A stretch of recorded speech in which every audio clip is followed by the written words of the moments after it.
Today I'm going to be demonstrating the skills changing a dressing and performing sterile gloving. First, I will provide for my patient's privacy and perform hand hygiene. I've pulled the curtain for the patient for privacy, and I'm going to gather my necessary equipment and supplies. I have my red biohazard bag, my sterile wound kit. I'm also going to be performing sterile gloving. I have brought a sterile gloving package. I have a label and a pen. And of course, I have gloves. Okay, I have verified my healthcare provider's order. The patient is to receive a dressing change. I'm going to introduce myself to my patient and their family, and I'm going to identify my patient using two identifiers, name and date of birth, and compare those identifiers against the patient's wristband and ask the patient verbally his name and date of birth. I will also assess my patient's pain level before doing the dressing change, and I will ask them to rate their pain on a scale of 0 to 10, with 0 being the least amount of pain and 10 being the worst pain. I want to explain the procedure to my patient and verify that they agreed to receive the treatment. If this were a wound with a spray risk, I would put on PPE that includes gown, gloves, and mask. Okay, I'm going to now position my patient comfortably.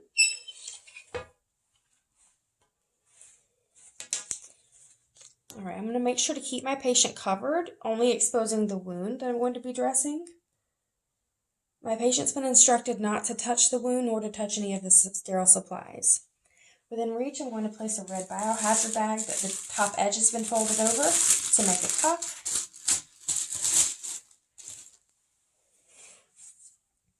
Okay, now I'm going to apply my clean gloves.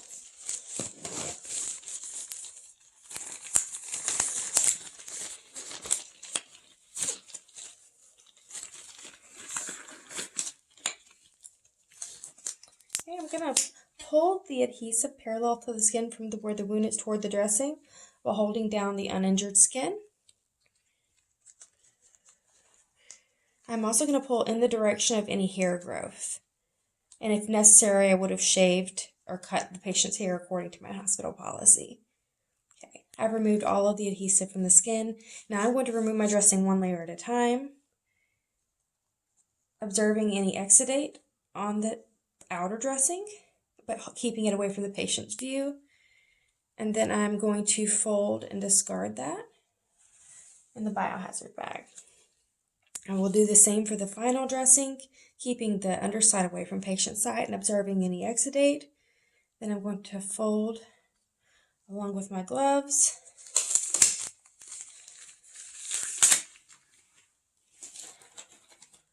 And put that into the biohazard bag.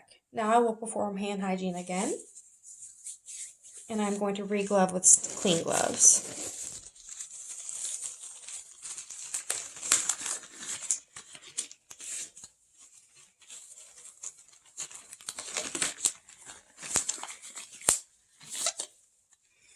Okay.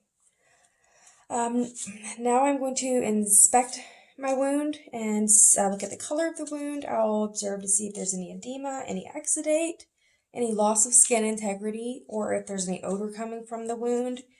I will also observe the skin around the wound and around any drainage devices if my patient had one placed. Now I'm going to deglove and perform hand hygiene. At this time, I'm going to perform my sterile gloving technique, so I'm going to move this out of the way to allow myself a space to do the technique. I have gathered my supplies. I have selected the proper size gloves for myself. The package is intact and dry. I'll perform hand hygiene, and I'm going to inspect my hands and nails for any cuts or lesions before I apply my gloves. Now I'm going to remove the outer wrapper, laying the inner pack on a clean, dry surface at waist level. That is important. I'm going to open and identify right and left gloves and open them here. Now, with the thumb and first two fingers of my non-dominant hand, I'm going to grasp the glove of the dominant hand and pull it on being sure to leave a cuff. And now I'm going to reach under the cuff of this glove and slide it on as well, being sure to leave a cuff on this glove also. Then I will interlock my hands, making sure to keep them above waist. At this time, I'm going to continue with my dressing skill. So I'm going to move this to the side, and I will have my patient come back closer. All right, now we'll continue with the dressing change. My gloves are sterile. I'm going to gently palpate the edges of the wound to determine if the patient has a pain increase and ask them to rate their pain on a scale of 1 to 10. I'm also assessing for any drainage or bogginess of the wound. If the doctor had ordered it, I would measure the wound at this time. Now I'm going to complete my sterile gloving. I'm going to grasp the outside of one cuff with my other gloved hand to avoid touching my wrist. Pull the glove off, turning it inside out and balling it up in this hand. Then I'm take the fingers of my ungloved hand under the cuff, peel it over, turning it inside out.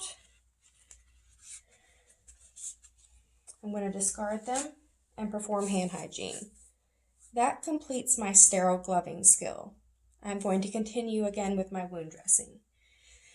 At this time, I'm going to create a sterile field with a sterile drape in my packaging. So I'm going to make sure to grab only the edges of my drape. The outer 1-inch edge of the drape is considered not sterile.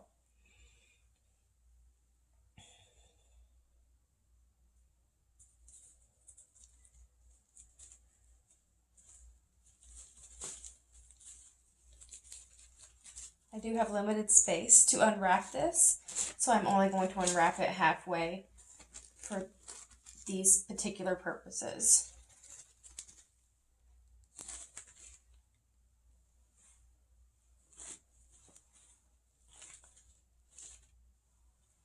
All right, I have my sterile drape, and now I'm going to have my sterile box of supplies as well.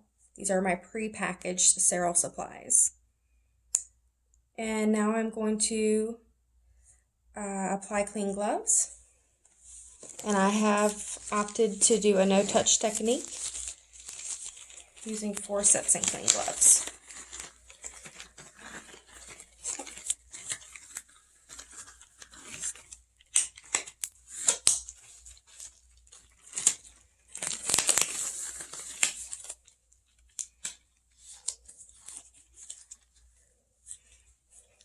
Okay, I have applied my clean gloves. I'm going to grab my sterile forceps.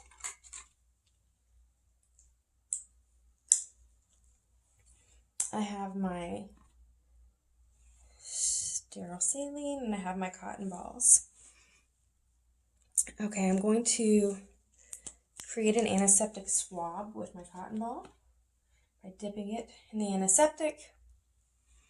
And now I'm going to clean from least to most contaminated, discarding with each swab.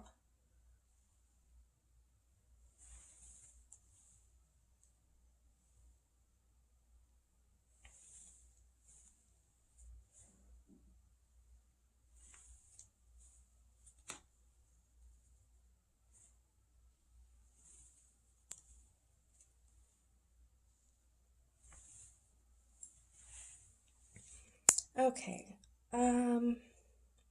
if there were a drain on this patient, I would have cleaned it with circular strokes around the drain using the aseptic technique as well. Now I'm going to use dry gauze to blot the area dry.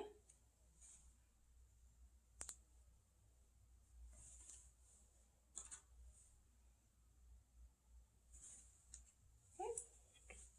All right, now that my area is dry, I will go ahead and apply my gauze layer. There was no antiseptic ointment on the provider's order for this patient, so I'm just going to go ahead and apply the first layer of gauze. First thing I'll apply is a loose layer of contact gauze over the wound.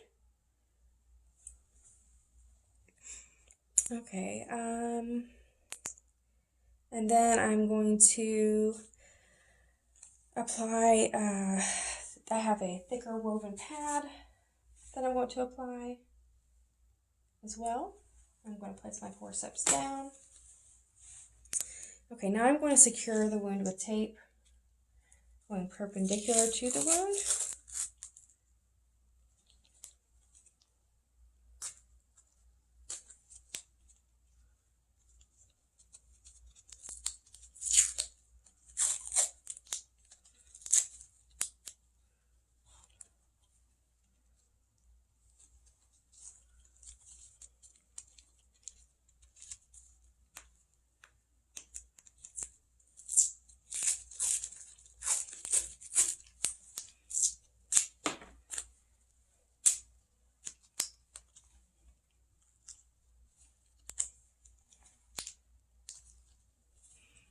All right, and I'm also going to label my dressing with the date, the time, and my initials. All right, now I'm going to remove my gloves and perform hand hygiene.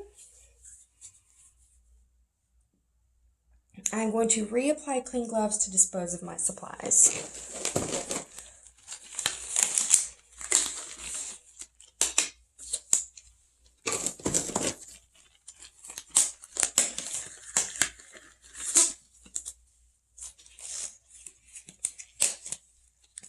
All right, now I'm going to dispose of all my supplies.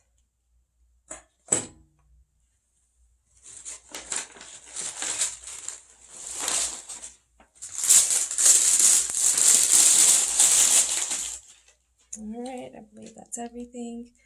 And then I'm going to dispose of my gloves again and perform hand hygiene. And now I'm going to help my patient get into a comfortable position. I'm going to recover them for privacy.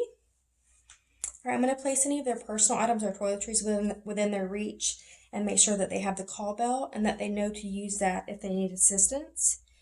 I'm going to raise the patient's side rails ×2 and lower the bed all the way down to the appropriate position.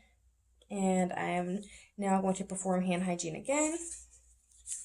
And I'm going to go and document and report the patient's response and if there were any expected or unexpected outcomes. The end.